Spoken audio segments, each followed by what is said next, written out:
अब आपको ये नहीं सोचना है कि एक तिथि घट गई तो 9वीं इस तारीख को पड़ गई तो अपने को, आप तो 9 दिन माता के जवारे बोने वाले, माता की जोत जगाने वाले कभी भी घटती तिथि में कार्य नहीं करते, वो बढ़त में ही करते हैं। उनको ये मतलब नहीं पड़ता कि तिथि कौन सी घट रही कौन सी बढ़ रही, उनको तो 9 दिन पूरे करना है।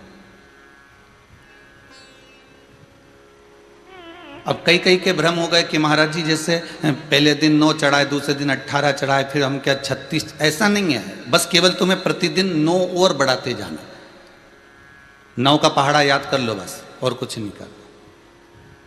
और उस क्रम में आप अनुष्ठान करो और भगवान शिव का स्मरण करो, माता रानी का स्मरण करो। विश्वास है मुझे मेरे शंभू पर, मेरे शंकर पर, तुमने जो मांग कर अनुष्ठान करोगे इस गुप्त नवरात्र में, मेरा देव अधिदेव महादेव के जो सोच कर आपने किया और दिल से अगर करा है, फिर वही वाली बात है कि शरीर से नहीं करना है अपने को।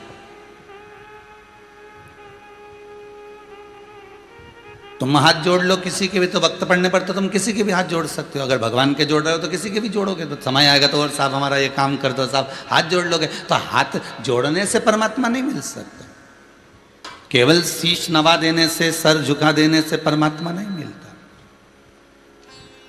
हृदय से झुकना पड़ेगा, अपने मन से, अपनी चित्तवृत्ति से, अपने हृदय से। आप जब नमन करोगे, नतमस्तक हो जाओगे, इस दिल से आप भगवान को जब रिझालोगे, भगवान तुम्हारे सामने हो। किसी ने बहुत सुंदर बात कही है, कम रिश्ते बनाइए। कितने रिश्ते बनाइए? कम रिश्ते बनाओ पर उनको निभाइए। यहां गए तो ढेर सारी बहन बना ली, भाभी बना ली, चाची बना ली, काकी बना ली। वहां चले गए तो वहां ढेर सारे रिश्तेदार बना लिए, वहां चले गए तो वहां ढेर सारे रिश्तेदार बना लिए। और जो घर के रिश्ते हैं 5, 6, 7 वही नहीं निभ पा रहे और दुनिया भर के निभाते फिर रहे।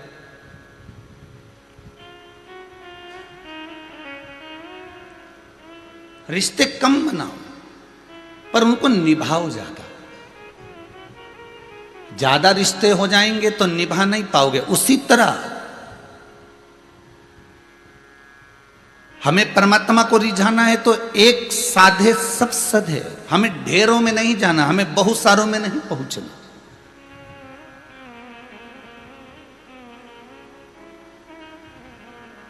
हमें बरसाती मेंढक नहीं बनना कि थोड़े समय के लिए हमने इनको रिझा लिया, थोड़े समय के लिए हमने उनको रिझा लिया, थोड़े समय के लिए हमने इनको रिझा लिया। बरसाती मेंढक करता क्या, पानी चालू हुआ ने टटर करना चालू कर देता है। उसी तरह जैसे ही कहीं का भजन वाला मिल गया तो भजन कर लिया, कहीं कहीं वहाँ चले गए, कहीं वहाँ चले गए, कहीं वहाँ चले गए। जगत में हमको नहीं डुलना। रिश्ते कम बनाओ पर उनको निभाओ ज़्यादा। उसी तरह हमें 10 जगह पर 10 रिश्तेदारी नहीं बनाना कि हमने इधर बहन बना लिया, उधर कुटुंब बना लिया, उधर चाची, उधर भाभी, उधर मामी, ढेर सारे मामा इकट्ठे कर लिए, ढेर सारी मौसी इकट्ठी कर ली, ढेर सारे रिश्तेदार इकट्ठे कर लिए। अब इकट्ठे तो हो गए पर निभा रहे हो क्या तुम उतने?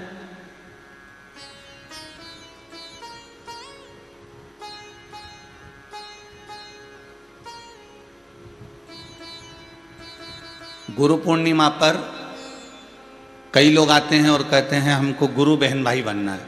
तो हम उनसे पूछते हैं तुम्हारी बहन नहीं है क्या? और के है? तुम्हारा भाई नहीं है क्या? है, सब है। पर हमने किसी के मुख से सुना था कि गुरु बहन भाई बनना चाहिए। अरे शिव महापुराण की कथा कहती है कि अगर गुरु ने मंत्र दिया है, किसी स्त्री को दिया, किसी पुरुष को दिया, किसी बच्चे को दिया, किसी को भी अगर गुरु ने मंत्र दिया तो वो तो आप मंत्र एक साथ नहीं भी सुनोगे तो भी गुरु बहन भाई कहलाओगे। तो भी मंत्र ना भी सुनोगे तो वो आपका है।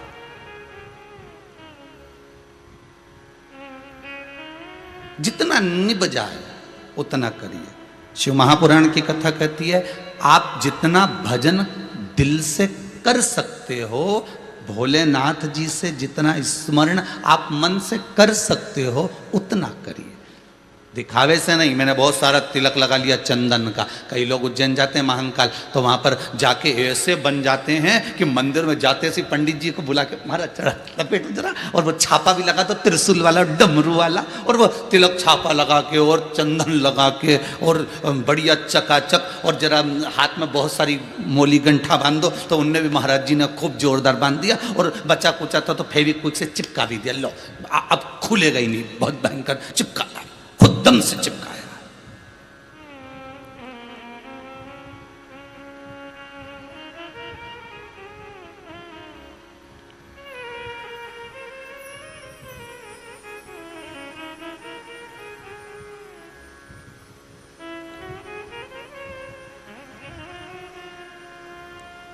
जिस परमात्मा का बंधन हम हाथ में बांधें, जिस परमात्मा का बंधन हम कमर में बांधें, जिस परमात्मा का बंधन हम गले में बांधें, जिस परमात्मा का बंधन हम अपने हृदय स्थल में बांधें, ध्यान रखना, जितने दिन तक आप उस परमात्मा का स्मरण करते रहते हो, जितने दिन तक आप उस परमात्मा से जुड़े रहते हो, जितने दिन तक उस परमात्मा में आपकी चित्तवृत्ति लगी रहती है, बंधन भी उतने दिन तक आपके गले में, हाथ में, कमर में बंधा रहता है। नहीं तो बंधन भी अपने आप खुल खुल कर फेंका जाता है।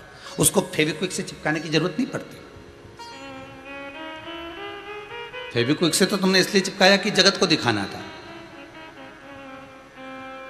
कि मैं गया था, महाकाल में गया था, विश्वनाथ में गया था, ओमकारेश्वर, मैंने वहाँ पर पूजन करी, मैंने वहाँ तिलक लगाया, वहाँ चंदन लगाया, और जोरदार, मैंने बहुत बढ़िया, ऐसा जोरदार। बिहारी जी में जा रहे हो और बांके बिहारी जी के लिए माला ले रहे हो, तो तुम्हारे मन में ये भाव नहीं आना चाहिए कि माला तो मुझे बिहारी जी को देना है, परंतु माला दूसरी वहां से वापस लेके अपने गले में पहनना। आधे से ज्यादा लोगों की सोच ये हो गई कि बिहारी जी के लिए माला नहीं खरीदते, वो अपने लिए खरीदते हैं। ये बड़ी वाली माला कितने की, कमल की माला कितनी है, कितने की है, ये कुंदन की माला कितने की है, ये वैजंती की माला कितने की, वो बिहारी जी के लिए नहीं ले रहे। आजकल एक नया लोगों को एक फैशन चालू हो गया कि हमें बिहारी जी को तो केवल दिखाना है, हमें बिहारी जी को तो केवल सामने ले जाकर रखना है, बाकी की माला हमको पहनना है।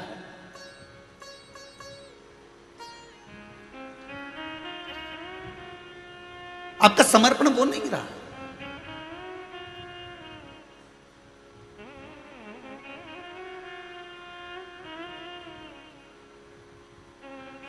हमें बिहारी जी को माला पहनाना है, ये तुम्हारा भाव होना चाहिए। हमें माला समर्पण करना है, ये तुम्हारा भाव होना चाहिए। हमें बिहारी जी से वापस लेकर अपने गले में नहीं पहनना। और पेन भी लोगे तो ईमानदारी की बात बताना, आधा घंटा, 1 घंटा डब्बा मिठाई का लेके माला पहन के तुम तान के सीना चले तो जाओगे, गाड़ी में बैठ भी जाओगे, और वो माला निकाल के बाद में गाड़ी में पटक दोगे, गाड़ी में से निकालोगे कहीं कोने में पटक दोगे, कोने से निकालोगे कहीं ले जाकर फिर पटक दोगे। तो फिर ये दुर्वासा जी का चरित्र भी तो याद रख लो। भगवान विष्णु का दर्शन करने के लिए गए और भगवान विष्णु के गले की माला लेकर आ गए बाबा, और जैसे ही सदगुरुदेव दुर्वासा बाबा माला लेकर आ रहे, माला इंद्र को पसंद आ गई, तो इंद्र ने वो माला ले ली। इंद्र से वो माला ऐरावत ने ले ली। ऐरावत ने वो माला घुमाकर कहीं फेंक दी। वहीं से गुरुदेव निकल कर जा रहे थे और उन्होंने वो माला जमीन पर पड़ी देख ली। शिव महापुराण के इससे पहले चरित्र को अगर आप उठाकर देखेंगे,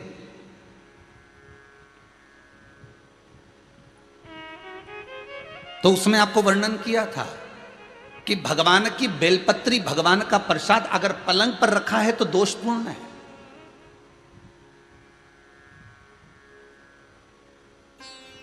वो दोषपूर्ण है।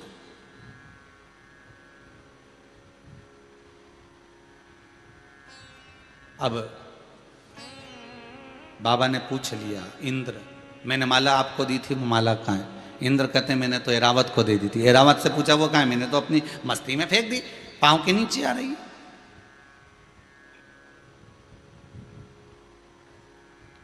मैं तुझे श्राप देता हूं इंद्र, तो तेरी सत्ता के विमुख होगा। जितना तुझे तेरी सत्ता से प्रेम है इंद्र, तुझे अपना सिंहासन प्रिय है, मैं तुझे श्राप देता हूं कि तेरा वो सिंहासन तेरा छूट जाएगा। माला का अंतर देखिए, जिस माला को आप लेकर बड़े खुश होते हो, वो माला अगर सही जगह नहीं जाती, जिस भगवान की बेलपत्री को लेकर आप खुश होते हो, वो बेलपत्री सही जगह नहीं जाती। जिस प्रसाद को लेकर आप खुश होते हो, वो प्रसाद अगर सही जगह नहीं जाता तो उसका फल क्या भोगना पड़ता है वो देखिएगा।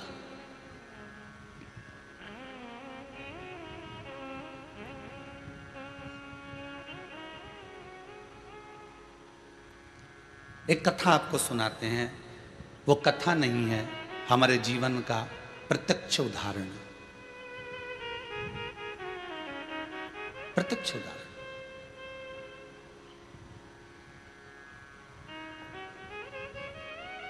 भवानी मंडी में भंवरलाल जी शर्मा रहते हैं, शायद वो कथा सुन रहे होंगे।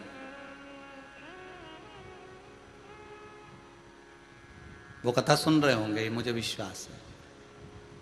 उनका नियम था, हर महीने वो गोवर्धन नाथ जी की परिक्रमा करने जाते थे, और हमारा भी नियम था, हम गोवर्धन नाथ जी की परिक्रमा हर महीने करने जाते थे। कई बार ऐसा योग बन जाता था कि वो परिक्रमा पे हमारी कोई पहचान नहीं है, हमारी कोई जान नहीं है। ये भंवरलाल जी का नाम हमको तो बाद में मालूम पड़ा कि ये भवानी मंडी के रहने वाले, वो भी पूछा उनसे, वो भी रो रहे थे तब पूछा गया। ये हकीकत की कथा, ये कोई कथा किसी पुस्तक से नहीं है, ये प्रमाणिकता। और उनका नियम था, गोवर्धन नाथ जी की परिक्रमा करते, लगाते, भगवान को शाम के समय पर वो बाबा को राजभोग धराते, गिरिराज दादा। खूब भगवान की सत्ता थी, खूब वैभव था, खूब पैसा था। जितनी बार आते वो आधा पीपा का, एक पीपा का, आधी बोरी का, एक बोरी का, वहाँ बोरी से राजभोग होता है गिरिराज जी में, तो वो भोग लगा देते, ठोर, मोहन थाल, लड्डू सब करते। अब धीरे धीरे बहुत उनका वैभव, बहुत पैसा था भंवरलाल जी के यहाँ, काम भी अच्छा था उनका, शायद पत्थर वत्थर का कोई काम था तो अच्छा। 6 महीना 8 महीना लगातार परिक्रमा उन्हें हर महीने करी। हम भी जाते रहे परिक्रमा, हमने भी घनी करी। तो धीरे धीरे व्यापार उनका थोड़ा कम हुआ। जो उनका पत्थर का काम था वो धीरे धीरे एक जगह का कहीं बंद हो गया, दूसरी जगह का भी बंद हो गया, तीसरी जगह का भी बंद हो गया। बड़े दुखी हो गए।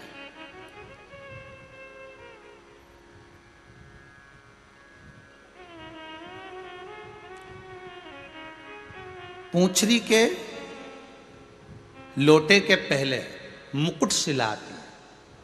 उस मुकुट शिला पर हम बैठे हुए थे और ये भैया निकल कर जा रहे थे, और आज ये दोनों पति पत्नी की आंख में आंसू भरे हुए थे परिक्रमा करते करते। अब मुख से निकल गया, भैया आप कौन हो, क्यों रो रहे हो? और वो भी गिरिराज दादा की शरण में रो रहे। जब व्यक्ति भगवान की शरण में रहता है, भोलेनाथ की शरण में रहता है, ठाकुर की शरण में रहता है, मेरे कृष्ण की शरण में रहता है, मेरे गोवर्धन नाथ जी की शरण में रहता है, मेरे राम की शरण में रहता है, तो उसकी आंख में तो आंसू आना ही नहीं चाहिए। फिर आप क्यों रो रहे? अरे महाराज, धोती तो पहने ही थे हम। तो कहा, अरे महाराज, बहुत पहले की बात है, लगभग हो गए होंगे 8-10 साल, आज याद आई है तो बता दें। अरे महाराज, बड़े दुखी हैं, क्या हो गया? हर महीने आते हैं, बाबा बहुत सुनता था, खूब वैभव था, परंतु अब कुछ बचा नहीं है। अब तो भगवान को हम भोग भी नहीं लगा पा रहा, वो स्थिति। फिर भी हम लगाते तो हैं, थोड़ा बहुत जो बन जाता। हमने कहा कुछ नहीं, गिरिराज बाबा से विनती करो, ऐसी दशा क्यों लाकर छोड़ दी? दुख दिया है आपने तो सुख भी तो आप दोगे। आप विनती करो बाबा से कि ऐसा समय क्यों लाए हो, ये समय आखिर किस लिए आया? महाराज विनती तो हम हर बार आते हैं, हर बार करके जाते हैं।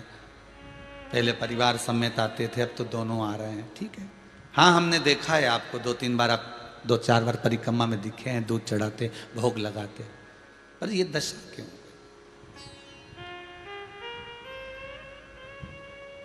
चल दिया हमारे साथ में, हम भी साथ में चलते चलते पूंछरी के लोटे के अंदर वाले रास्ते से निकलते निकलते जतिपुरा पहुंच रहे हैं। तो उनसे बात करी, क्या करते हो आप यहाँ आते हो? तो हम बढ़िया सुबह ट्रेन से उतरते हैं, बढ़िया नहा धो के होटल आदि में, और भगवान की परिक्रमा करते हैं। दूध वगैरह चढ़ाना है, पूजन करना है, अर्चना करना है, अंग वस्त्र वगैरह सब पहना के शाम के समय बाबा का कुंभड़ा कर कर दूसरे दिन हम निकल जाते हैं। अच्छा, बस अब इसमें क्या गलती हो रही है ये पता नहीं है। वो गलती कौन सी है?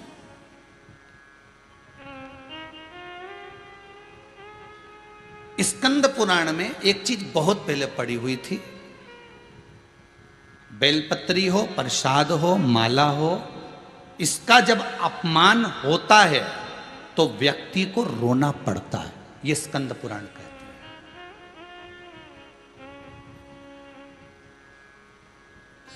और इसलिए आपको बीच में एक बार कहा था, सबसे ज्यादा नरक में कौन पड़ता है? तो शिव महापुराण की कथा कहती है प्रसाद बांटने वाला पड़ता है।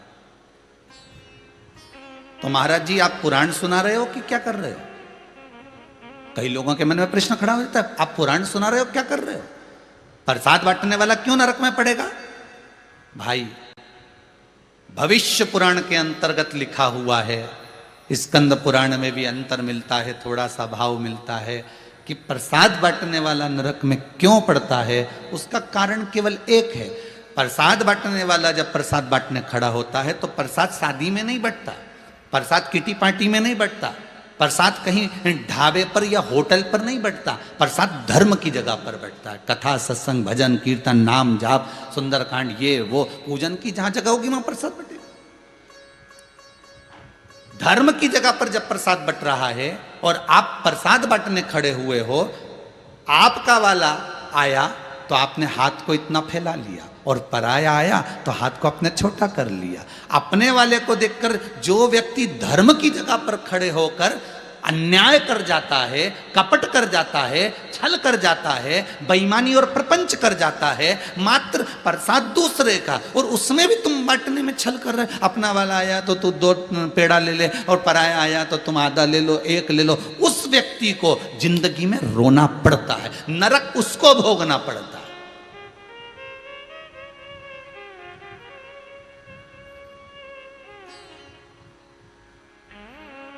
गुरुजन, ब्राह्मण जन, बड़े बड़े संत, महात्मा, सन्यासी कभी प्रसाद नहीं बांटेंगे। आप प्रसाद का पात्र लाएंगे, वो हाथ लगाएंगे, आप ही बांटो, आप ही जाओ, हम काय को जानना रख और स्वर। संत, साधु, सन्यासी, तपस्वी, साधक, उपासक कभी प्रसाद नहीं बांटते। वो तो पात्र लाओगे, हाथ को लगाएंगे और कह देंगे आप लोग बांट लीजिए, आप बांटो आपस में, हम नहीं बांटेंगे। हाँ, कोई फल रखा हुआ है, आखा की आखा तो उठाकर दे देंगे, जितने लोग होंगे उनको ले जाओ, ये केला ले जाओ, ये सेव फल ले जाओ, सबको दे, पर वो प्रसाद। हमारे शास्त्र कहते हैं कहीं ना कहीं इंद्र से माला का अपमान हुआ, इसलिए इंद्र को सत्ता विमुख होना पड़ा।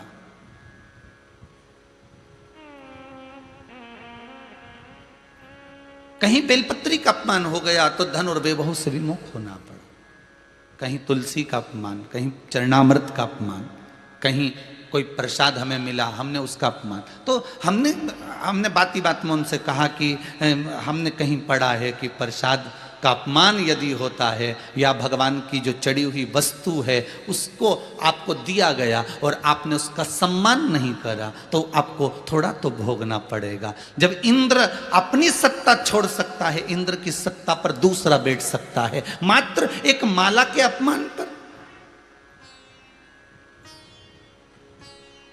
मात्र एक माला के अपमान पर इंद्र को अपनी सत्ता छोड़ना पड़ती है। तो क्या अपने को नहीं भोगना पड़ेगा? नहीं गुरुजी, हमने तो भगवान को भोग लगाते हैं और भोग लगाने के बाद हम सारा प्रसाद घर ले जाते हैं, हम तो कोई अपमान करते ही नहीं। ठीक है, आप अपमान नहीं करते प्रसाद का? नहीं। घर ले जाके क्या करते हो? हम तो सारे रिश्तेदार को बांट देते हैं। अच्छा, और प्रसाद कितने दिन तक चलता है तुम्हारे घर पर? वो तो डब्बे में रखा रहता है फ्रिज के अंदर। अच्छा, फिर कितने दिन तक रखा? कभी कभी तो 2-3 महीने तक हो जाता। फिर 2 महीने पुराना प्रसाद तुम्हारी बहुएं खाती हैं क्या? तुम्हारा बेटा खाता है क्या? तुम खाते हो क्या? तुम्हारी पत्नी खाती है क्या? नहीं। बाद में क्या होता है उस प्रसाद का? उसको फिर कोई नहीं खाता तो हम, हमारे यहाँ बर्तन मांजने वाली आती है ना, वो झाड़ू वाली आती है, हम उसको दे देते। अच्छा, आज की बर्तन वाली, आज की झाड़ू वाली इतनी होशियार है कि ये सड़ा हुआ कोई, वो तो ये उसको प्रसाद का भान नहीं है, उसको प्रसाद का ज्ञान नहीं है। वो नहीं जानती कि ये प्रसाद ठोर है, कि ये गिरिराज जी का प्रसाद है, कि ये तिरुपति का प्रसाद है, कि ये भोलेनाथ जी का प्रसाद है, कि ये सत्यनारायण भगवान का प्रसाद है, कि ये कुबेर भंडारी का प्रसाद। उसको नहीं मालूम, उसको तो मतलब है केवल मिठाई से। उसने तो देखा कि इसमें घी की गंध आने लगी, उसने तो देख लिया इसमें घी की गंध आ रही है, तो उसने तो उठाया और ले जाते कहीं पटक गई।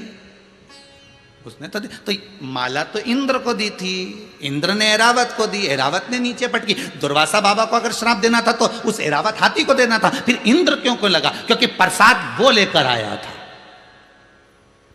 श्राप उस इंद्र को क्यों लगा? क्योंकि वो लेकर आया था, वो मांग कर लाया था। इसमें एरावत हाथी का दोष नहीं है, इसमें ये कामवाली का दोष नहीं है, इसमें नौकरानी का दोष, सेविका का दोष नहीं है। दोष आपका है।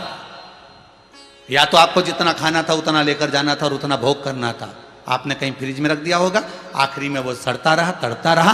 प्रसाद का मतलब आप लोग जानते होंगे, प्रसाद का मतलब होता है प्रभु का साक्षात दर्शन। प्रसाद, प्रभु जिसमें सदा विराजमान है। हम प्रसाद क्यों लेकर आते हैं? कि हम जिस तीर्थ का दर्शन करने गए हैं, परमात्मा हमारे साथ थोड़े दिन के लिए हमारे घर में रहे।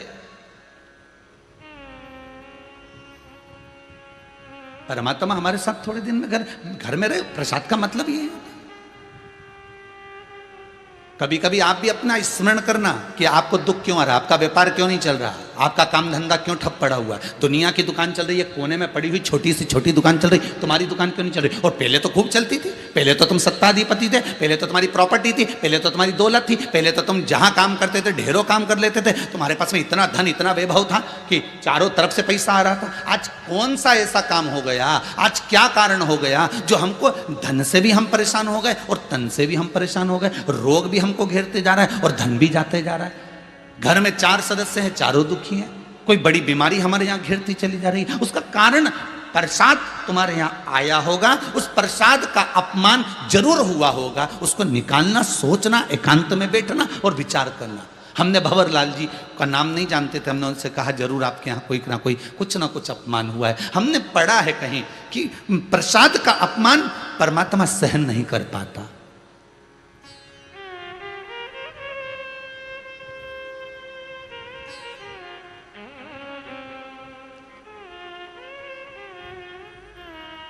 आप मानेंगे नहीं, दूसरी बार जब परिक्रमा में वो आए, उन्होंने आकर वहाँ पूछा कि वो सीहोर वाले शास्त्री जी आते थे, मिश्रा जी आते परिक्रमा करने, आए हैं क्या? हम उस समय नहीं गए।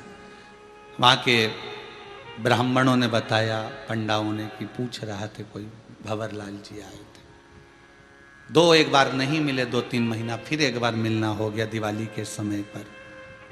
तो उन्होंने कहा, गुरुदेव गलती मेरी पत्नी से और मुझसे हमसे हुई है। वो प्रसाद हम रख देते थे फ्रिज में और वो प्रसाद बाद में इधर उधर फेंक दिया जाता था, गलती हो गई। उसकी क्षमा क्या है? उसके लिए सॉरी संबोधन क्या है?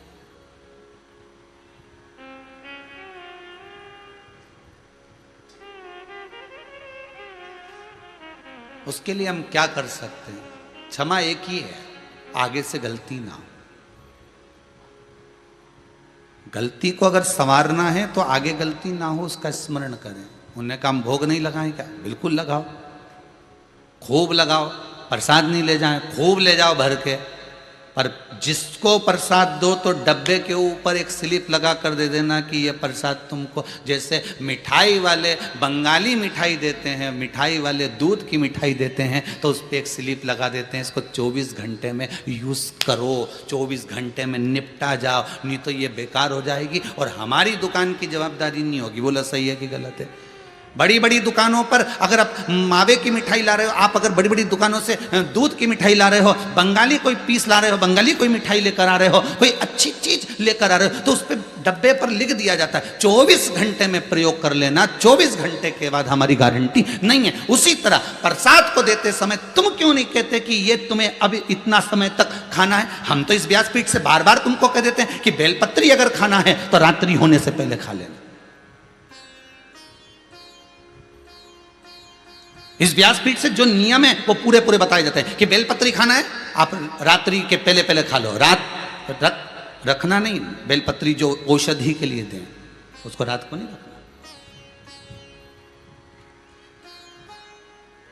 और आपने कई बार कथाओं में सुना भी होगा ये बात, हमने बार बार कही है, बारंबार कही। उस प्रसाद के महत्व को जाने। कहीं तो हमसे गलती हो रही है। आप आए नहीं, सुबह हो गई, मेरी पूजा की थाली धरी की धरी रह गई। क्यों नहीं आ रहे आप? क्यों नहीं?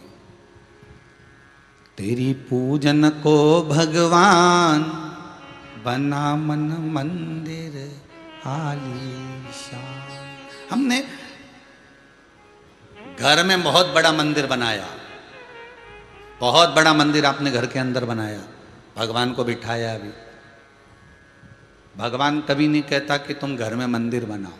कभी आया भगवान कहने के लिए? नहीं। तुम्हारे यहाँ आया हो, जितने आस्था चैनल पे कथा सुन रहे हो ना, और जितने फेसबुक यूट्यूब पर सुन रहे हो, तुम्हारे यहाँ आकर कभी भगवान ने कहा कि मेरे लिए तुम घर में मंदिर बनाओ, बंगला बनाओ तो पहले मेरा मंदिर बनाओ? भगवान ने ये बात कही क्या? नहीं। ये तो हमारे भीतर का भाव है कि अपन ने अच्छा बढ़िया कमरा बनाया है, मकान बनाया है, तो क्यों ना अपन एक भगवान का मंदिर बना ले। छोटा भगवान को तो कहीं ना कहीं तो विराजमान करना पड़ेगा। तो अपन ने लकड़ी का मंदिर लिया, मार्बल का मंदिर लिया, पत्थर का मंदिर लिया, तो अपन ने घर में उसको फिट कर दिया, वृंदावन का तो वहां से मूर्ति लिया। ये आपके भीतर का भाव है। पर शिव महापुराण की कथा कहती है भगवान कभी नहीं कहता कि तू मेरा मंदिर घर के अंदर बना। भगवान तो कहते हैं अपने मन को मेरा मंदिर बना ले, मुझे घर में नहीं रहना। भगवान कहते मुझे तेरे दिल में रहना। आप दिल में ही तो नहीं रख पा रहे। भगवान कभी नहीं कहता कि मुझे तेरे घर के मंदिर में रख। भगवान कहता है तू अपने दिल को मंदिर बना। मन मंदिर आलीशान।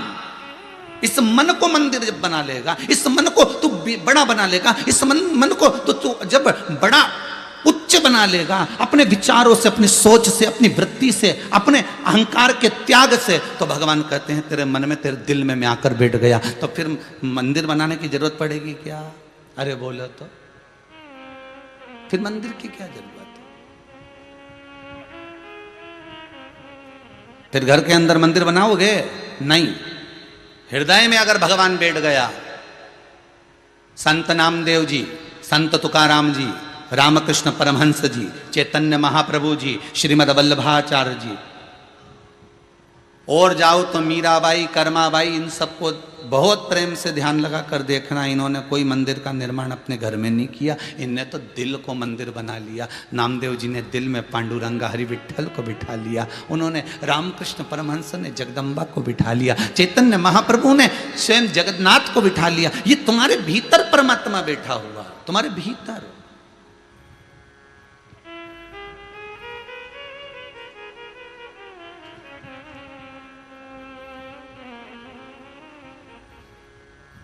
शिव हो, राम हो, कृष्ण हो, भवानी हो, तुम जिसकी पूजन कर रहे हो उसकी सेवा करो, मना नहीं है। पर यह जरूर विचार रखना कि हमसे कोई गलती तो नहीं हो रही।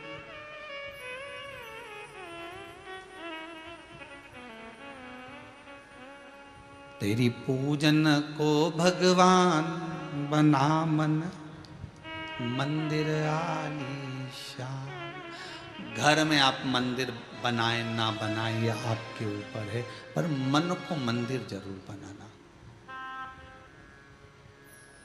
भगवान को दिल में बिठा लिया ना, फिर उसको बाहर निकालना मुश्किल हो जाएगा।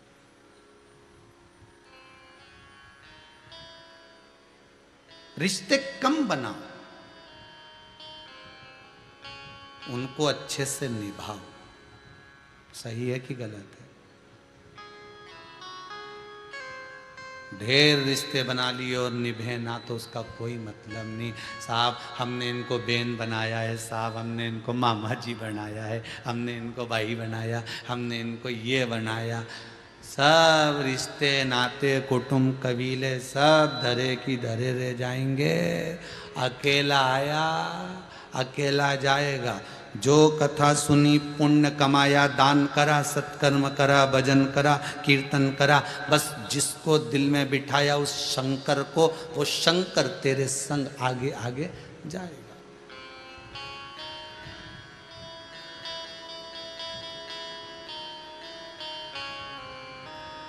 उसके सिवा कौन?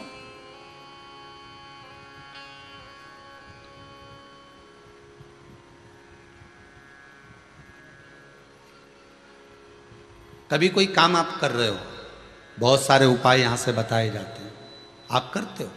कई लोग ऐसे भी हैं कि करते हैं, उसका फल भी मिलता है। किसी ने पत्र भेजा है, ओम प्रकाश जी तिवारी हैं देवास से,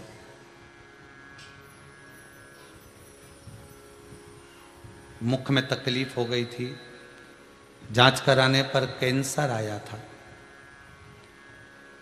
उसका ऑपरेशन भी करवाया, पर कुबेर भंडारी की कृपा ऐसी रही कि बाबा ने स्वस्थ कर दिया। यही बाबा की कृपा है, यही बाबा की कृपा। उसको दिल से मत बिसरा। हम थोड़े दिन भगवान राम की पूजन करते हैं, जब दुख की घड़ी आ जाती है, उनसे विनती करी नहीं हुआ तो हम कृष्ण की ओर बढ़ जाते हैं, कृष्ण से विनती करी उनसे नहीं हुआ, भवानी की ओर बढ़ जाते हैं, भवानी से कहा नहीं हुआ, शिव की ओर बढ़ जाते हैं, शंकर से नहीं हुआ तो कहीं फिर और अन्य धर्म में पहुंच जाते हैं। कई लोगों की आदत है। 10 रिश्ते मत बनाओ, एक रिश्ता शंकर से ऐसा बना लो कि तारेगा भी यही और मारेगा भी यही। अगर दुख इसने दिया है तो काटेगा भी यही।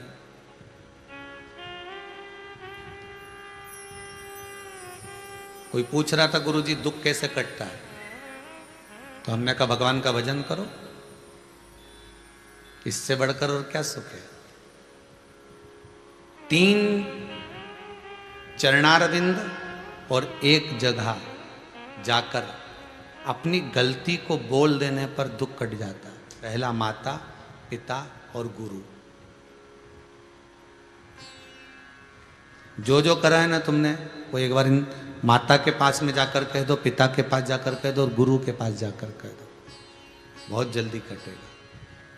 एक स्थान बताया है भविष्य पुराण में कि वहां जाकर शीश नवाते रहो। कहां? तो के परमात्मा के दर पर, शिव के द्वार।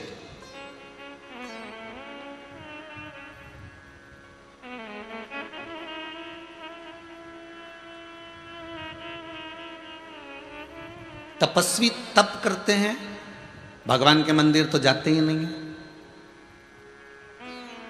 साधु तप करते हैं, भगवान के मंदिर नहीं जाते। सन्यासी तप करते हैं, वो भगवान के मंदिर नहीं जाते। और आप कह रहे हो कि भगवान के मंदिर में जाकर दुख कटेगा। तो हमने कहा तपस्वी को कौन सा दुख है? जब उसने तप करने बैठा है तो दुख कौन सा है? सन्यासी को कौन सा दुख है? सन्यास लेकर बैठा है तो दुख आएगा कहां से? साधक को कौन सा दुख है? जब साधना में बैठ गया तो दुख मिठा कर ही बैठा होगा ना। दुख तुझे है तो तुझे उसके दरवाजे पर जाना पड़ेगा। और अगर भगवान के मंदिर पर नहीं गए, भगवान के द्वार नहीं गए, तो क्या दुख नहीं कटेगा? बिल्कुल नहीं कटेगा। सतयुग होता तो कट जाता, तेरे घर पे ही दुख कट जाता। त्रेता होता तो भी तेरे घर पर दुख कट जाता। द्वापर होता तो भी तेरे घर पे दुख कट जाता। पर कलयुग है, कलयुग में दुख तो भगवान के दरवाजे पर जाने पर ही कटेगा। पहले के लोग, अब सतयुग में निकालो जरा पुराना समय और आज का समय, और सरल भाषा में समझ लो अच्छे से।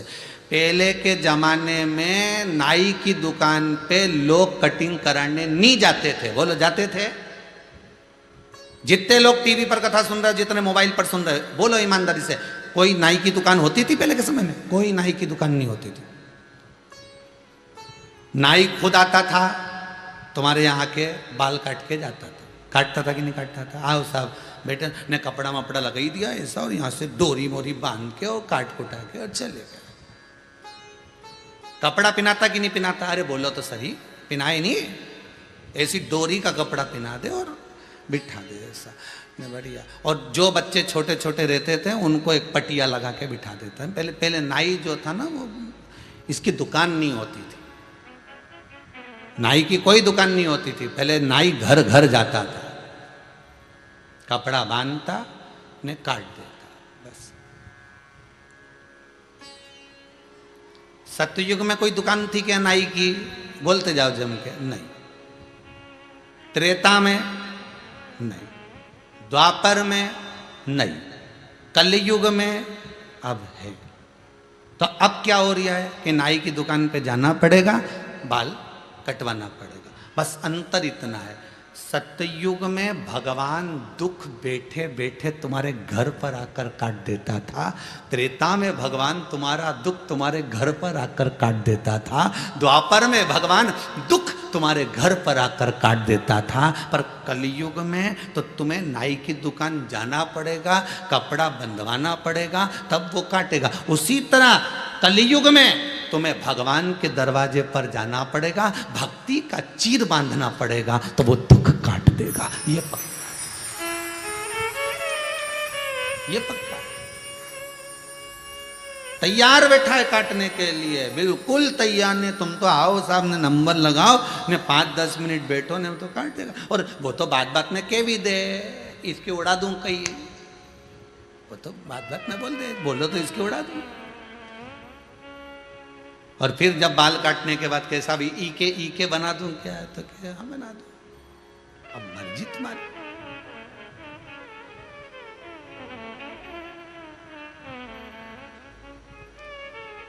सतयुग में लोग भजन करते थे, तब साधना करते थे, स्मरण करते थे, इसलिए भगवान गरुण चढ़कर आता था और दुख काटकर चले जाता था। त्रेता में लोग आते, भजन करते, कीर्तन करते, भगवान उनका दुख काट देता। द्वापर में भगवान का स्मरण करते, भगवान दुख काट देता। वो भीष्म पितामह तो बाणों की सैया पे पड़े थे, ये द्वापर की कथा है। बाणों की सैया पर भीष्म पितामह खड़े और भगवान उनका दुख काटने उनके पास चले गए, ये द्वापर है। शबरी जंगल में पड़ी है, शबरी अम्बा जंगल में रह रही है, वन में रह रही है, और भगवान उसका दुख काटने के लिए वन में चले गए। बोलो देखो जरा, है दुकान देखिए जरा कितनी जोरदार, लेके पहुंच गए वहां दुख काटने के लिए। वहां दुख काटने गए, कितना दुख। तो सत्ययुग में, त्रेता में, द्वापर में ये दुख परमात्मा तुम्हारे दरवाजे पर आकर काटता था। पर केवल कलयुग, और उस कलयुग में एक है भगवान का द्वार, प्रभु तेरा द्वार न छूटे रे, छूट जाए संसार, प्रभु तेरा द्वार न छूटे रे। संगी छूटे साथी छूटे, सब कोई छूटे रे, छूट जाए परिवार, प्रभु तेरा द्वार न छूटे, तू ना छूटे।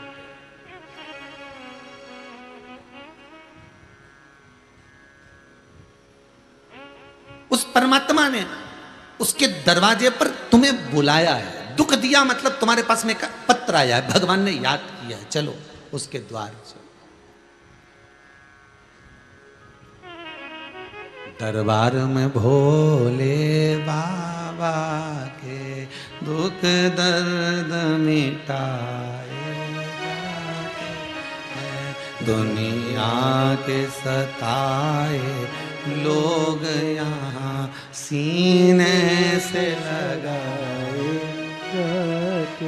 यहाँ आकर एक बार अगर दिल से तुम शंभू के सामने, शंकर के सामने बोल, राम भगवान की मूर्ति का तुम स्पर्श नहीं कर सकते मंदिर में, कृष्ण भगवान की मूर्ति का तुम स्पर्श नहीं कर सकते मंदिर में, पर शंकर एक ऐसे अवघणी हैं, शिव एक ऐसे हैं जो पुरातन में भी थे, आज भी हैं, और कोई मूर्ति पहले नहीं थी, केवल एक शंकर थे। शंकर का शिवलिंग था, उस शिवलिंग का स्पर्श आज भी आप कर सकते हो, उसका मात्र स्पर्श कर कर उसको गले लगाकर आज भी तुम रो सकते हो, उसका स्पर्श कर कर उसको गले लगाकर। जब नरसिंह मेहता रोया था तब भगवान उसको जीते जी गौलोक धाम तक ले गए थे, शंकर लेकर गए थे। और गौलोक धाम में जब भगवान कृष्ण, नानी भाई के मायरे में आपने सुना होगा, जब भगवान कृष्ण नाच रहे थे गौलोक धाम में, बंसी का नाद कर रहे थे गौलोक धाम में, और भगवान की दृष्टि जब नरसिंह मेहता पर गई तो भगवान नरसिंह मेहता के पास जाकर पूछते हैं कि तू तो सात शरीर, लोग मरने के बाद गौलोक धाम वैकुंठ धाम आते हैं, तू जिंदा की जिंदा कैसे आ गया, ये तो बता दे। तो नरसिंह मेहता ने कहा लाने वाला पीछे खड़ा है। जो भगवान कृष्ण ने कहा लाया कौन है, जो देखा तब समझ में आया कि शंकर भगवान लेकर आए। तो शंकर जी से पूछा तुम इसको जिंदा जी लेकर कैसे आ गए, यहाँ बैकुंठ में या गौलोक धाम में लोग मरने के बाद आते हैं, तुम इसको जिंदा उठा लाए, सोचना तो चाहिए। शंकर भगवान बोले मेरी मर्जी, मुझे मेरे मंदिर में आके बेचारा रो रिया था, आंख में से आंसू बह रहा, लोग लोटा भर के पानी चढ़ाए, ये तो आंख का आंसू चढ़ा रिया था, इसलिए मुझसे दिया नहीं गया, मैंने इसको नंदी पे बिठाया और लेके आ गया। तो ये मरा तो है ही नहीं, अगर मर जाता तो लेकर आना था, ये तुम तो जिंदा उठा लाए। भारत की भूमि पर एक ही संत थे नरसिंह मेहता जो जीते जी ऊपर गए थे और वापिस भी आ गए थे, जीते जी। तो तुम्हें ये मर जाता तो लेकर आना था, तुम जिंदा क्यों लेकर आ गए। शंकर भगवान बोले मरे हुए को तो यमराज लाता, मैं तो जीते को लाता हूं। मरे हुए को तो यमराज जेले में, तो जिंदा को जेल। जो दुनिया की घड़ी बदल दे, काल बदल दे, वही तो महाकाल। अब मरे हुए को तो कोई भी उठा के ले जाए, जिंदा आदमी की तारीफ कोई करे क्या। अरे बोलो तो सही, कितनी भी जोरदार सास, कितनी भी जोरदार बहू, पर जिंदा जी कोई नहीं तारीफ करे, कहीं नहीं कहे कि हमारी सास इतनी बढ़िया। वो तो जब मायके में जाए नहीं तब, वो तो मायके गई और उन्हें कर्म फोड़ा। हमारी सास को तो केवल एक ही बहू दिखे, बड़ी वाली इसके सिवा दिखे, छोटी वाली बस वही दिखे, ननंद ही ननंद दिखे, बस बेटियों से इतना प्रेम जिसका वर्णन नहीं, छोरों से इतना प्रेम जिसका, हमारे छोरे को तो हाथ तक बस ये गई और ये चालू हो गई है। ये जिंदा जी नहीं तारीफ करेगी, पर जैसे डुकरिया निपट गई, मर गई, और तुम उसके बैठने जाओ, वही जो निंदा वाली है नहीं, उससे मिलना, उसका नाम धर देना, वो निंदा वाली जी, और उसके पास जाके बैठ जाना, अम्मा बहुत अच्छी थी, बहुत ध्यान रखती थी, इतना ध्यान रखती थी, मेरे को बाजार जाती थी जब जब चूड़ी दिला के लाती थी, अब याद आ रही चूड़ी, और तब चला रही थी छुरी, अब चूड़ी याद आ रही।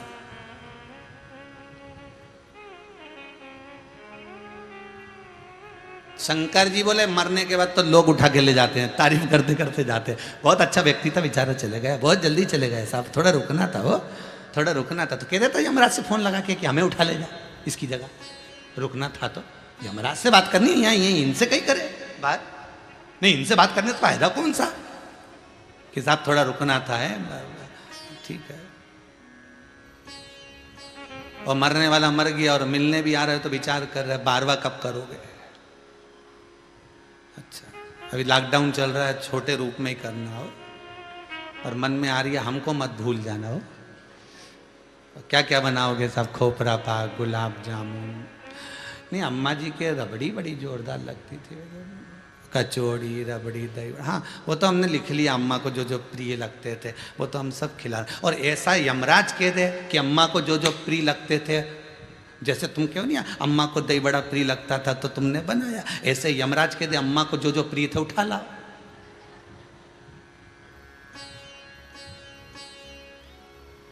तुमने अम्मा की पसंद का भोजन बनाया और यमराज अम्मा की पसंद का उठा के ले जाए तो फिर क्या हो।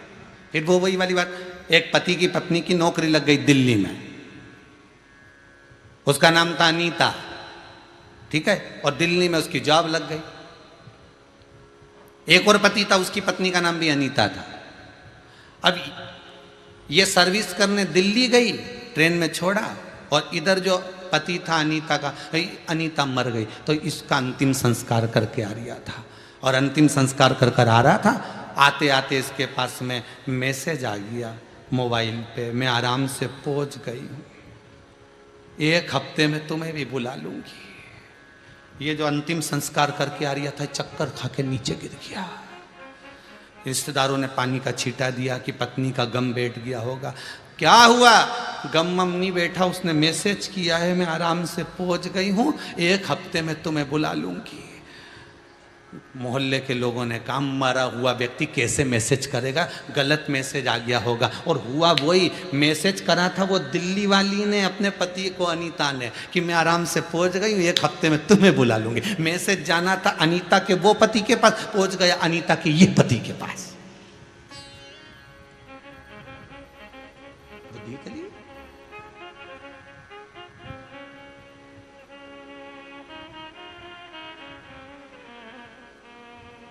तुम जिंदा जी लेकर आ गई, ये कोई अच्छी बात है? शंकर भगवान से भगवान कृष्ण बोले लोग मरने के बाद आते हैं बैकुंठ गौलोक धाम, तुम जिंदा जी क्यों लेके आ गए? शंकर जी बोले ये मरने के बाद तो दुनिया के लोग ले जाएं, यहाँ तो जीते जी की बात है। अगर मरने के बाद लोग तारीफ करें तो कोई मतलब की नहीं, जिंदा जी लोग तारीफ करें कि क्या बहू, क्या सास, क्या छोरा, क्या माता पिता, धन्य है, क्या गजब की बात साहब, कितना अच्छा लगा साहब, क्या मस्त आनंद। जब जीते जी लोग कहें तो मतलब का नहीं, तो मरने के बाद कौन सुन रहा कि मरने के बाद कौन ने तारीफ करी? यह तो जीते जी की बात है। शंकर भगवान बोले मरने के बाद तो यमराज लाता, हम तो जिंदा जी लाए। भगवान कृष्ण ने पूछा अब इसका करना क्या है, लेके जाओगे कि यहीं छोड़ के जाओगे? शंकर भगवान बोले उसके घर में उसकी पत्नी है, 2 बच्चे हैं छोटे छोटे, और तुम कह रहे हो यहाँ छोड़ के जा, तो उनके बच्चों को और पत्नी को कौन पालेगा? फालतू के लफड़े करना मत ही। शंकर जी के मंदिर में रोया था और उनके पत्नी बच्चे सब मेरे मंदिर में बैठे हैं, इसलिए अपने को इसको मारना वारना नहीं है, इसको तो आशीर्वाद दो, मैं वापस लेके जा रही हूँ। तो भगवान कृष्ण बोले हम काय को आशीर्वाद दे, तुम लेके आए तो तुम आशीर्वाद दो, तो कि फिर तो वैकुंठ में ही रख लो, हम तो जा रहे हैं। भगवान कृष्ण बोले रुको रुको रुको रुको रुको, नरसिंह मेहता को क्या देना हम समझते हैं। नरसिंह मांग तुझे क्या चाहिए? नरसिंह जी बोले कुछ नहीं, बस भक्ति दे दीजिए। भगवान ने कहा वर देता हूं, तू राग केदार गाएगा तेरा सांवरिया दौड़ के आएगा। तू राग केदार गाएगा और तेरा सांवरिया दौड़, और तूने गाया और वो आया। तो बस अब नरसिंह जी को लेकर भगवान जब शंकर जी के मंदिर में पहुंच गए, भगवान ने ले जाके छोड़ दिया, भगवान ओझल हो गए, नरसिंह जी की भाग्य खुल गए, शंकर ने कृपा कर दी। शिव कुछ नहीं देता, शंकर दिलवा देता। कहां से दिलवाएगा, कैसे दिलवाएगा, ये उसके ऊपर।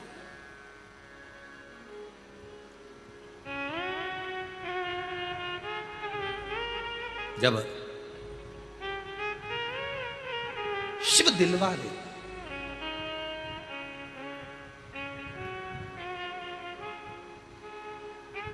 भूमि पूजन करने के लिए जब नेता और मंत्री आते हैं ना तुम्हारे मोहल्ले में, पंडित जी को दक्षिणा नेताजी देते हैं?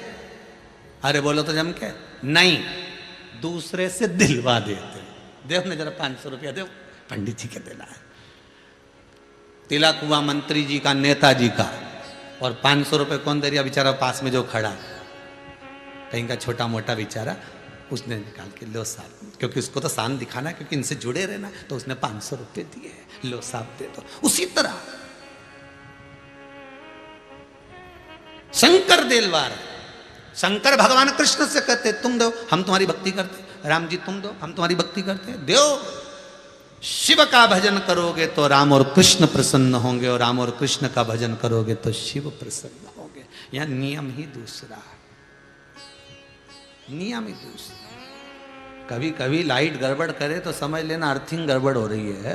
लाइट तो है सबके यहाँ जल रही है, हमारे यहाँ भी करंट तो ही दिया है नहीं, इन्हें वो पेचकस क्या लगा है, वो स्टार्टर वगैरह का लगा है, वो लगा के देख लिया, पर करंट तो आ रहा है, पर आ तो रही है, पर पंखा तो चल ही नहीं रहा, वो अर्थिंग गड़बड़ हो रहा है। अर्थिंग नहीं है, वो 3 तार में 2 तार सही है, नहीं 1 तार गड़बड़ हो रही है तो नहीं चले। बस ये 3 ही तार है, ब्रह्मा विष्णु और महेश, इसमें से एक भी गड़बड़ हो गया नहीं तो लाइट नहीं चले। इसलिए इन तीनों को साधना पड़ेगा। इसलिए जब भगवान शिव का अभिषेक होता है तो लोट कलश को, उस जल की झारी को ऊपर रखते और उस पर 3 टेकी रहती है, ब्रह्मा विष्णु महेश, उस पर कलश, कलश में से एक एक बूंद नीचे गिरे। तो ये दर्शाता है कि ये तीनों का एक सूत्र है शंकर, ये तीनों एक हैं, ब्रह्मा विष्णु महेश। दुनिया के लोगों ने भेद कर दिया, हम राम वाले, हम कृष्ण वाले, हम इसके, हम उसके, ये तुमने भेद करा। पर सबसे पहले अगर सृष्टि खंड बना, पूरा शास्त्र उठा कर देख लो, कोई मूर्ति नहीं थी, कोई नहीं था। सबसे पहले था तो केवल शंकर अकेला था, क्योंकि तीनों का स्वरूप एक ही है, वो शिवलिंग में समाया हुआ है, तीनों एक।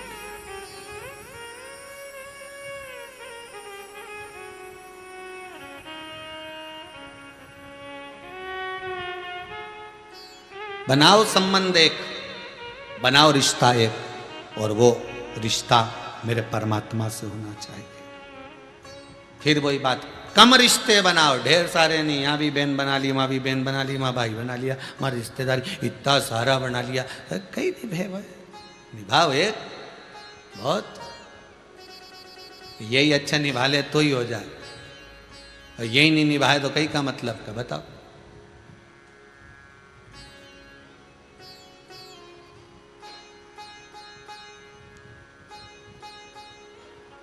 यही नहीं निभे तो क्या मतलब का फिर जीवन। भाई भाई का रिश्ता काहे के लिए होता है, जम के बोलिए। जितने लोग आस्था टीवी चैनल पर कथा सुन रहे हैं, हृदय पर हाथ रखकर बोलना कि भाई भाई का रिश्ता क्यों होता है, किस लिए भगवान ने भाई बनाया, क्यों कहते हैं ये मेरा सगा भाई है। भाई भाई का रिश्ता किस लिए दिया परमात्मा ने, देता ही नहीं परमात्मा। भाई भाई का रिश्ता किस लिए दिया जाता है। शिव महापुराण की कथा कहती है, माता पार्वती ने गणेश को समझाया, भाई भाई का रिश्ता विपत्ति को बांटने के लिए होता है, संपत्ति को नहीं। किसको बांटने के लिए होता है, विपत्ति को। दुख आए भाई आकर खड़ा हो जाए, कितनी भी लड़ाई हो, झगड़ा हो, भले अदालत में केस चल रहा हो, एक दूसरे को तलवार की नोक पर रख रहे हो, भले युद्ध के मैदान में लड़ रहे हो, पर अगर भाई पर दुख आए तो भाई सामने आकर खड़ा हो जाए। माता के गर्भ से 2, 3, 4 बेटे इसलिए जन्म लेते हैं कि ये विपत्ति को बांटेंगे। संपत्ति तो बाद में बटना ही है, संपत्ति तो आज नहीं तो कल बटेगी, किसी को कम किसी को ज्यादा मिलेगी, और जिसको मिल गई कम उसने गम खाकर रख भी ली ना, तो मिलना बहुत कुछ है, कुछ अच्छा ही भगवान देगा।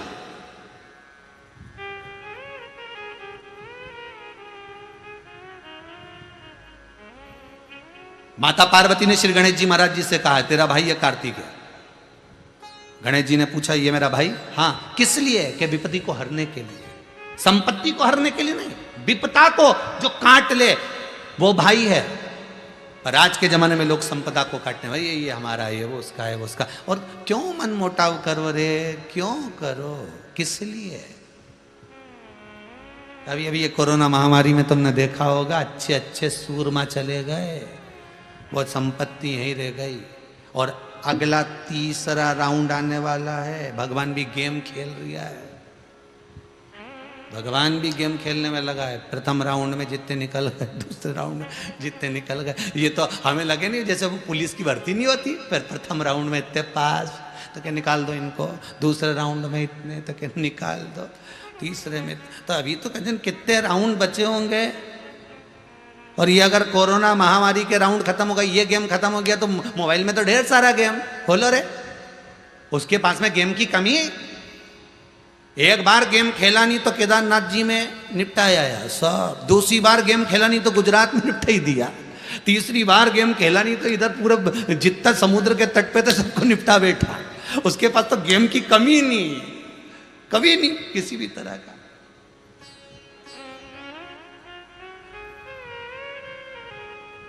और कब कौन सा गेम खेल जाए। अभी अभी ये नया गेम खेल रही है कोरोना महामारी का, प्रथम राउंड पूरा हो गया, दूसरा राउंड पूरा हो गया, तीसरे राउंड की तैयारी है, सारे देवता आपस में विचार कर रहे कौन जीता। अब इतने में भगवान बोले अभी जीता नहीं, तीसरा राउंड तो जीतने, तो कितने निपटते देखा जाएगा। अपन सब गोटियां हैं, भगवान से प्रार्थना करना, दादा अच्छी जगह चलना, अच्छी जगह चल दी चाल तो फिर तो बच गए। बस वही बात है, अच्छी जगह सत्संग में चले गए तो बच गए, और जितने शंकर के भगत हैं, जितने जिन्होंने रुद्राक्ष महोत्सव का आनंद लिया, एक एक रुद्राक्ष जिनके घर में पहुंचा, उसके घर में एक नहीं मरा, शिव ने बचा लिया। शंकर आई विपदा, दुख आया, तकलीफ आई, कष्ट आया, रोग आया, कोरोना महामारी भी आई, पर बाबा ने बचा कर निकाल लिया। अच्छी चाल में चले गए थे। और आपसे निवेदन है, अभी भी जितने लोग कथा सुन रहे हो, घबराना नहीं, शंकर की कथा सुन रहे हो, तीसरा राउंड भी अपन देख लेंगे, निपट लेंगे। अपन तो शंकर जी के हाथ की गोटियां हैं, किसी के हाथ से सामने वाली पार्टी कितने ही गेम खेलने पर, या तो शिव के हाथ में, शंकर के हाथ में, और वो मृत्यु लोक में रहता है। तुमने पकड़ा किसको है? मृत्यु लोक के देव को। फिर निवेदन है बहुओं से, पड़ोसन को कितनी भी चाय पिला लो, पड़ोसन से कितना ही अचार डलवा लो, पड़ोसन को कितना ही पापड़ खिला लो, पड़ोसन कभी तुम्हें चाबी नहीं देगी, अपनी जायदाद का हिस्सा नहीं देगी। हाँ, तुम्हारे यहाँ की पड़ोसन अच्छी हो तो बात दूसरी, पर हमारे सीहोर की पड़ोसन तो नहीं कह सके दादा। नहीं, तुम जितना लोग जहां जहां कथा सुन रहे हैं, नहीं ये ऑस्ट्रेलिया वाले, सिडनी वाले, तुम्हारे यहाँ भी पड़ोसन अच्छी हो तो हमको मालूम नहीं, बांगड़ जी हमको नहीं मालूम, और तुम्हारे बीआई जी यहाँ आए, इनके यहाँ की पड़ोसन अच्छी हो तो हमको नहीं मालूम कि पड़ोसन को कितनी भी चाय पिला लो, पड़ोसन को कितना भी तुम अचार डाल दो, पड़ोसन को कितना भी तुम पांव पड़ लो, पड़ोसन को कितना भी तुम धोख लगा लो, क्या पड़ोसन तुम्हें जायदाद का हिस्सा देगी? क्या पड़ोसन तुमको चाबी देगी? नहीं। पर सास के भले पांव मत पड़ो, सास को भले तुम चाय मत दो, सास को भले तुम रोटी मत खिलाओ, सास को भले तुम नमन मत करो, तुम भले कहीं पर भी जाकर रो, इसके बाद भी सास मरेगी तो जायदाद का हिस्सा तुझे ही देगी, क्योंकि वो उसको प्रीता उसके पुत्र से है, किसको देने? उसी तरह शंकर, उसी तरह मेरा मृत्यु लोक का देव अधिदेव महादेव है। तुम चाहे किसी को भी भज लो, पर आखिरी में पाला तो शंकर से ही पड़ना है। किसी ने शंकर जी से पूछा, तुम्हारे यहाँ तो कोई नहीं आता? शंकर जी बोले, हम शमशान में रहते हैं, जब व्यक्ति एक बार आ जाता है तो दूसरी बार जाता भी नहीं। जब एक बार अगर आ गया तो जाएगा कहां से?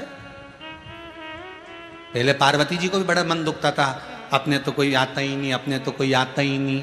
शंकर भगवान बोले, चिंता मत कर, आएगा तो ऐसा आएगा, फिर जाएगा ही नहीं।